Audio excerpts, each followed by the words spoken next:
How's it going, everybody? Swood here, and today I'm bringing you guys a video on this new Goblin Hut Graveyard Tornado deck with the Magic Archer.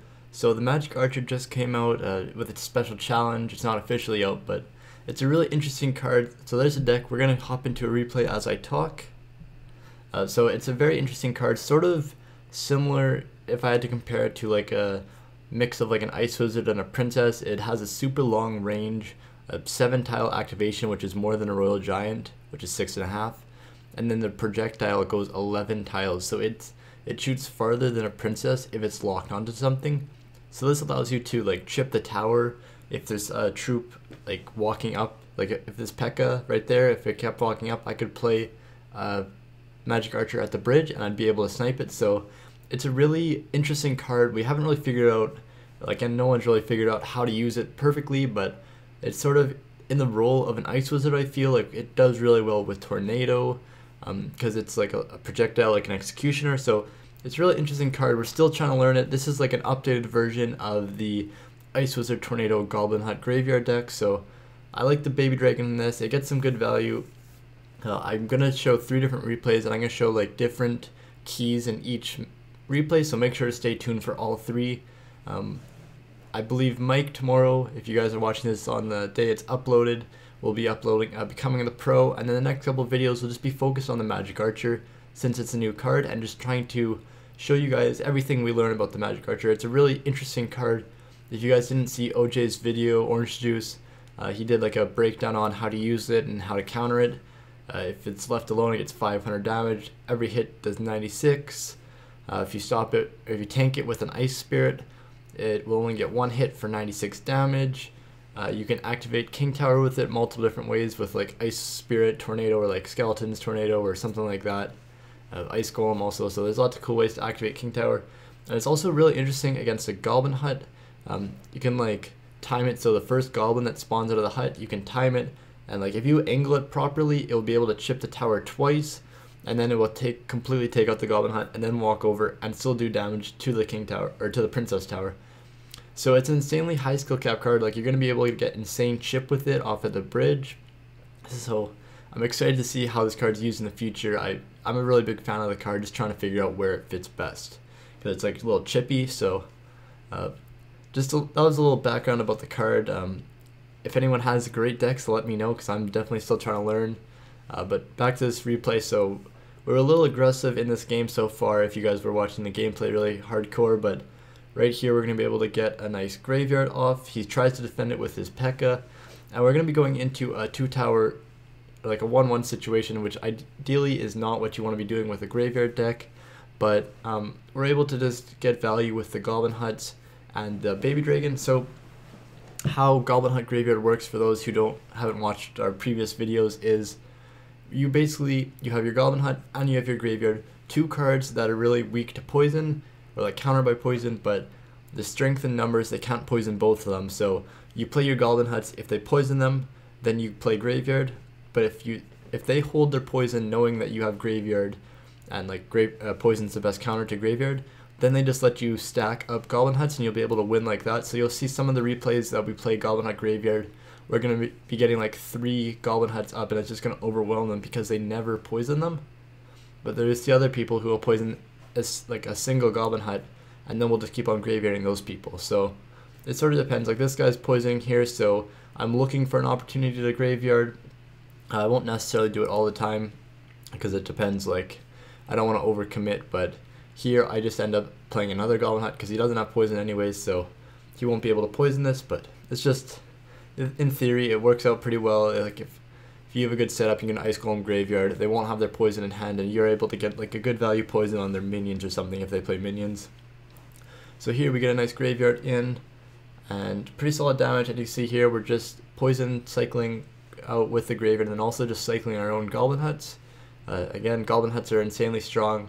The best trade someone can do against it is a poison, but even with that, it's still going to like get solid damage in with the goblins keep spawning, because they spawn over time, so you'll still get multiple goblins. The Magic Archer is actually a really great counter to the Goblin Hut. We just need to fully figure out how to use it. Like, it's kind of weird. You have to play like right at the bridge or like in the middle to snipe a Goblin Hut, so people are going to be able to react with like a Mega Minion and kill it. But the reason Supercell did not nerf the Goblin Hut was because of the Magic Archer. So I definitely think you guys, if you're struggling with the Goblin Hut, make sure to throw the Magic Archer in your deck, and it'll definitely help you out. You just gotta learn all the mechanics. Hopefully we can bring out a video for you guys in the next couple of days showing some of the key mechanics with the Magic Archer. There's definitely a ton where it's going to take us a couple months at least to learn all the in-depth stuff, but there's a lot of basic things that are really important. Like you can kill 2 Musketeers with a Magic Archer and a Log and get over 500 damage on their tower, so that's really key. See, we went in with a Graveyard there and we're able to overwhelm that opponent. We got 2 other replays here. So this is going to be a Hound Loon replay. We're just going to show this one quickly, and then we'll move on to the last one, which was a really great match. So I have Baby Dragon and Magic Archer. Both are pretty low DPS. This is like a splash yard, but without the bowler for graveyard. So I have low DPS troops and Tornado, so he should be able to break through fairly easily, but we use the power of the Goblin Huts. Now he plays Lava Hound, we pressure opposite lane. Notice how I played my Ice Golem to support. I use a Spear Goblin to support, so that Spear Goblin, if you're keeping track, that one Spear Goblin got like 300 damage on the tower, which is pretty big. Here we play a Baby Dragon in response to the Lava Hound and the minions, and then I try to use my Magic Archer to snipe that last minion, but it doesn't end up doing that. You have to be careful with Magic Archer against the Lava Hound decks because they generally have Fireball, and Magic Archer dies to Fireball. I mean, I'm perfectly fine with them fireballing my Magic Archer because that just lets me get more Goblin Huts up or play graveyards, because if they don't have poison they can't defend graveyards really. But you just need to be careful that don't rely too much on the Magic Archer if they're playing Fireball. Use them as like a bait so that you can get your graveyard off or your Goblin Hut. So you can see here we just stacked multiple Goblin Huts because Yeti uses Fireball on the Magic Archer, and that's going to be able to win this game. We play another Ice Golem Graveyard and we just poison that out, and we're going to see here we get this tower, I believe pretty far down. I don't remember exactly. Oh yeah, so we get it really far down, and my Goblin Hut's just going to chip that out in the end. And now I make some big mistakes. We're going to speed through this quickly, but I played pretty bad defense right here. I definitely could have kept this to a 1-0 game, but I just made some bad mistakes. See, I tank the tower with the Ice Golem so the Magic Archer gets some good damage, and we mess up there. Well, it's lagging a little bit, so apologies about that. So here we get into a good situation. We're able to play a Goblin Hut on the right. You always want your Goblin Hut going towards the tower that you want to be playing unless you absolutely need it on defense. But take notes right here, guys. He plays a Lava Hound and a Balloon. That is 12 elixir. So I use my Goblin Hut and the Royal Ghost Graveyard with an Ice Golem. And then I also play a Tornado to kill the minions with the Spear Goblins. The Spear Goblins to kill the minions and get them away from the skeletons. And then I use a Magic Archer in the middle to snipe at the tower. And he was about 3-4 seconds from taking my tower, but I knew that he spent so much elixir on that push that I could just leave it and I could just go full out on offense. And Graveyard's not a great deck in a 1-1 situation, but I was able to take advantage of him playing like 12 elixir that doesn't do anything on defense. So here we're going to be playing against the Golem Double Prince deck, but this guy has Executioner instead of Baby Dragon. Kind of a weird substitution, but I mean it works either way. Still pairs really well with Tornado. So we're going to start with our Goblin Hut. He starts with a pump. So at this point I think it's either Golem or 3 Musketeers. So once he plays the XC, I play a Graveyard, and then I wait to see if he's going to play something that will give me poison value, because I still don't know his deck. He ends up playing a Dark Prince, so I'm not going to poison that just because it's not like a great trade. Just tank out this Executioner to keep my Goblin Hut alive and protect my virginity on the right side with the Royal Ghost. So at this point we're down a little bit of elixir, but we're still chilling. Just get more Goblin Huts up. At this point I've sort of figured out that he is going to be playing the Golem Double Prince deck with Executioner. I have seen this variation once or twice, so I sort of knew what to expect. So I'm just going to poison out that pump because I know this Golem Double Prince deck, which is really strong, doesn't really have another card that like I need to poison like the Night Witch or a Goblin Hut. So anytime I see a poison, if I don't want to graveyard it, I can definitely poison it. So here he goes for a Golem. We're going to go with our own Executioner, our own Ice Golem and Graveyard, and he's going to defend with the Dark Prince, but we're still going to get some solid damage on the right side or the left side. And then here we're going to play Goblin Hunt one tile too far down. That should have been one tile up. Misplayed by me. So I would have pulled a Golem, but play a Royal Ghost to try and kill the Executioner. He gets a really good Tornado off, and I try to Tornado the Golem to my King Tower. I also messed that up. I wasn't fully paying attention when I was playing these games, so apologies for that, but I just want to make it more interesting in the end. Once it got down to a 1-1 situation, I end up taking this left tower. Once we get to a 1-1 situation, I go a little more try hard, and I end up bringing out a really nice victory. So that's what we're going to be showing you guys the next couple minutes right here. So you see at this point, I need to get his left tower. Just play a Golden Hunt. I'm not going to be able to get through the Prince, so here we're going to use, we'll slow this down quickly. So I waited until the Prince charged into my Spear Golem so that I could play my Royal Ghost. I didn't want the Prince to charge into my Royal Ghost, so I wanted him to hit the Spear Golem first so that he wouldn't do as much damage, because he does like twice as much damage. So watch my defense with the Tornado here, and then using the Ice Golem also to keep everything in line. The Magic Archer hits as many things as possible, like the Executioner. It's not like the Hunter where it only hits the first target. It hits like everything, so if you're able to use troops or the Tornado to line stuff up, that's really good. You're going to get a lot of value. And I was really leaning on the Magic Archer in this last, like in the overtime once we get there, just because he doesn't have a big spell, so if I'm able to position them properly and defend it, it's going to get me insane value.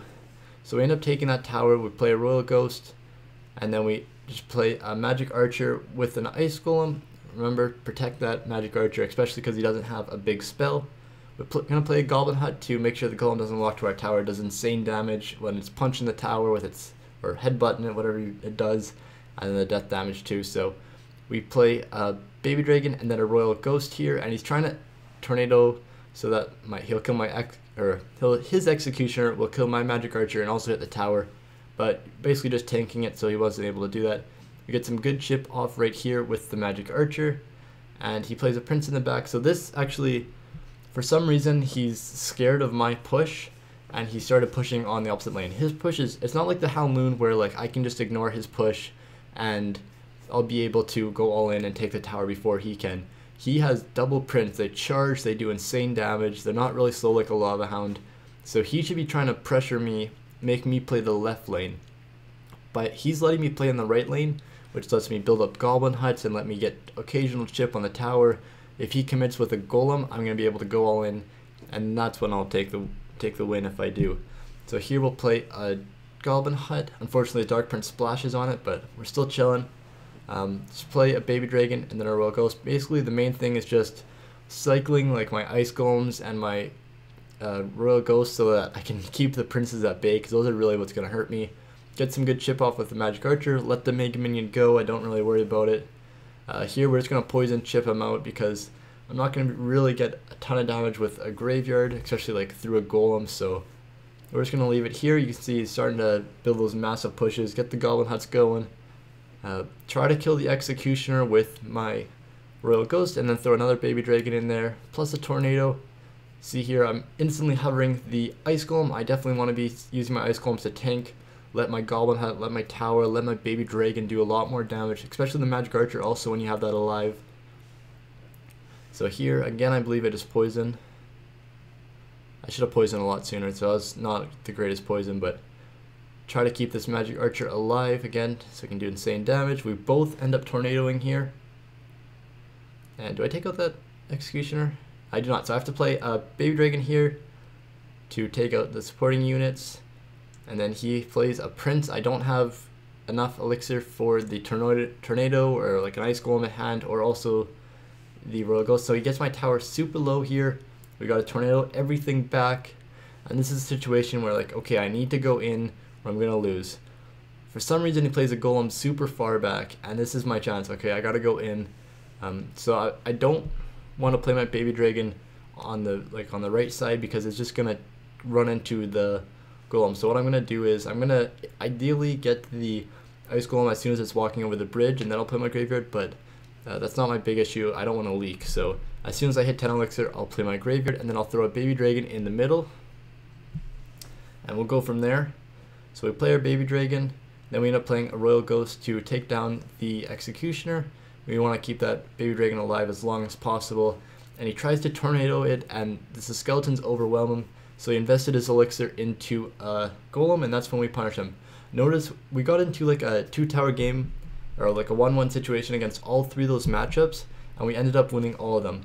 The Hound Moon and the Golem one, we just waited for them to overcommit on a big push with their tanks that were really slow, and then we just went all in. So Graveyard, obviously not a great deck for 2 towers, but I can see it still works. This one, you just really lean on the Goblin Hut Graveyard aspect, where you just cycle Goblin Huts.